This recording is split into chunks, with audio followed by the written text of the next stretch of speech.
Hello दोस्तों, आज हम PSIR और पब्लिक एडमिनिस्ट्रेशन के एक इम्पोर्टेंट टॉपिक को डिस्कस करेंगे और जिसमें हम केंद्र सरकार द्वारा हाल ही में कुछ संस्थानों के नामों में जो परिवर्तन किए गए हैं उनके बारे में जानेंगे।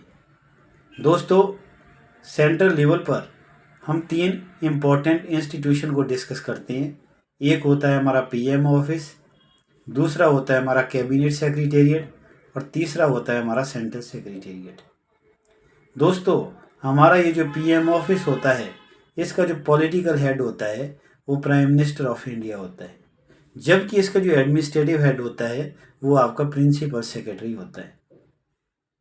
अब आ जाइए कैबिनेट सेक्रेटेरिएट पर। कैबिनेट सेक्रेटेरिएट का जो पॉलिटिकल हेड होएगा वो आपका प्राइम मिनिस्टर ऑफ इंडिया होता है, जबकि इसका जो एडमिनिस्ट्रेटिव हेड होता है वो आपका कैबिनेट सेक्रेटरी होता है, जो कि भारत का सबसे बड़ा प्रशासनिक अधिकारी भी होता है।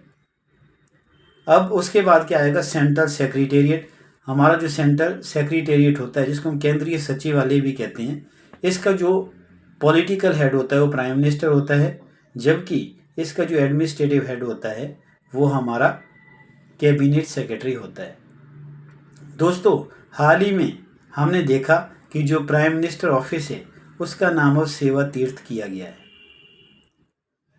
पहले दोस्तों सेंट्रल विस्टा रीडेवलपमेंट प्रोजेक्ट के अंडर इसका नाम जो है एग्जीक्यूटिव इनक्लेव रखा गया था, लेकिन अब इसका नाम क्या होगा, अब इसका नाम होगा सेवा तीर्थ। ये केंद्र सरकार की पहल है लोगों के प्रति सेवा भाव को दर्शाने की, इसीलिए इसका नाम अब सेवा तीर्थ रखा गया है। लेकिन साथ में हमारे को ये भी ध्यान रखना पड़ेगा कि इसमें कुछ संस्थानों को भी शामिल किया गया है, जो इसी PM ऑफिस में आपको अब देखने को मिलेंगे। इसमें पहला आ जाता है आपका कैबिनेट सेक्रेटेरिएट, दूसरा है नेशनल सिक्योरिटी काउंसिल सेक्रेटेरिएट और तीसरा है इंडियन हाउस। दोस्तों, ये जो इंडियन हाउस होएगा इसमें आपका क्या होगा, जो हमारे प्रधानमंत्री है वो किसी फॉरेन मिनिस्टर के साथ या किसी फॉरेन हेड के साथ वो आपका इस इंडियन हाउस में कई प्रकार की जो आपका चर्चाएं हैं उनको करेंगे।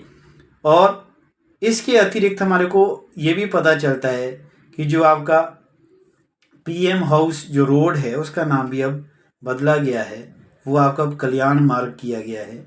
और सेंट्रल जो सेक्रेटेरिएट है हमारा, इसका नाम अब कर्तव्य भवन रखा गया है।